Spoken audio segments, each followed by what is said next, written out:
termos de milho, a situação é positiva, é uma situação animadora. Em se tratando de mercado, sempre algum fenômeno pode ocorrer. O mercado é muito sensível a choques na oferta. Isso pode acontecer de forma positiva ou negativa. Há uma outra possibilidade hoje, é o que se chama de financiarização dos mercados.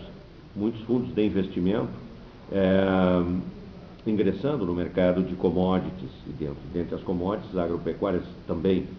E um eventual problema na economia mundial poderia fazer com que esses fundos buscassem um outro tipo de proteção e vendessem os seus contratos. Isso traria, naturalmente, um recuo de preços inegavelmente, né? A participação dos fundos hoje no mercado de commodities agrícolas é extremamente grande.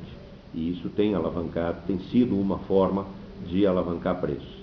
Por outro lado, dispensando de consumos, o consumo de carnes no mundo tende a crescer acima dos níveis dos índices de crescimento populacional, principalmente carne de aves e carne suína, que são basicamente carnes formadas a partir de milho e soja. Então, para as duas commodities, olhando-se pelo lado do consumo, nós temos um horizonte altamente interessante, altamente positivo, e o crescimento melhor dizendo, há mudanças em hábitos alimentares de uma população de baixa renda. Famílias com pouca renda, no momento em que passam a ganhar um pouco mais, a primeira mudança que existe é na sua dieta. E essa dieta, que era feita basicamente de grãos, raízes, tubérculos, passa a se constituir com maior quantidade de carnes. E aí as carnes que são mais competitivas hoje, carne no Brasil, né? A carne de frango. E no mundo, carne suína, e no próprio Brasil tem aumentado o consumo também. O que está travando um pouco esse consumo de alimentos no mundo, consumo de carnes?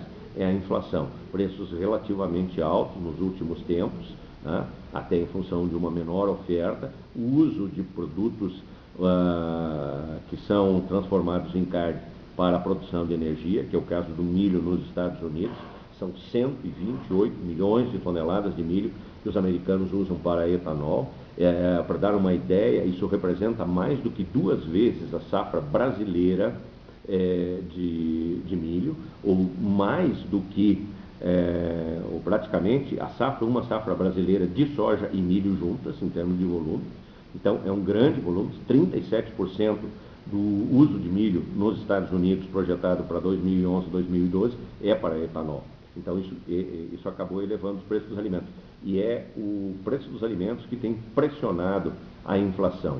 E caso típico, o ano passado, a inflação de 10% nos alimentos no Brasil foi o que puxou o índice do IPCA, o índice de preços ao consumidor amplo, para 5,9%. E esse ano, da mesma forma, os alimentos também têm contribuído para uma taxa de inflação acima, ou pelo menos que se mostra agora nos últimos 12 meses, acima da meta, da meta estabelecida pelo governo federal.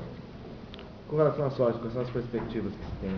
Bom, com relação à soja também nós temos uma boa expectativa. Os estoques são mais baixos do que o ano passado. Os americanos vão colher uma safra um pouco menor, cresce a produção de soja, deve continuar crescendo um pouco no Brasil, estimada aí por parte dos americanos. Ainda o governo brasileiro, através das entidades que fazem esse trabalho, que é o caso da CONAB, vinculado ao Ministério da Agricultura, não divulgou os números ainda para a safra 2011-2012, mas há uma expectativa de 75 milhões de toneladas, ou pelo menos o mundo trabalha com esse número. Agora vai depender um pouco, deve crescer no sul do Brasil, deve crescer um pouco a área de milho, especialmente aqui no Rio Grande do Sul, em função do desempenho que teve essa lavoura no ano passado, seja por causa do preço, seja por causa do rendimento. Nós deveremos aumentar então a área de milho. Deve haver aumento da área com algodão, esse produto também está com cotações muito atraentes no mercado, e a própria cana-de-açúcar em função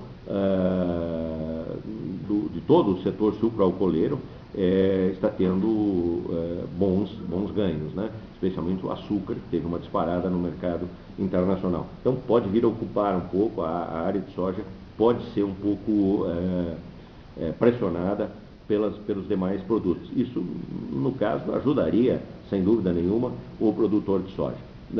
Um cenário geral para a soja, poderíamos assim dizer, muito semelhante, ou até semelhante, porém com vantagens em relação ao ano passado. A safra vai atender a demanda do Brasil? A safra de soja? A safra de soja, sim. O Brasil é o segundo maior exportador de grão. Nós exportamos mais do que consumimos no mercado interno. Então nós devemos continuar sendo um dos grandes exportadores, né? Tem os Estados Unidos, é o primeiro exportador de soja em grão, o Brasil é o segundo maior exportador de soja em grão. E a China, aí vale um parêntese, né? A China deve importar 60 milhões de toneladas, aliás, 60% de toda a soja negociada no mundo. Então, isso é bom. Isso significa que a China continua comprando soja, aumentando seu consumo. Agora nós ficamos sino-dependentes, né? Porque os chineses, com 60% do mercado, eles também podem exercer pressões para que os preços venham a cair, né? Ou qualquer coisa que aconteça com a economia chinesa pode ser traumático para o mercado mundial de soja, mas não há nada que indique que isso venha a acontecer.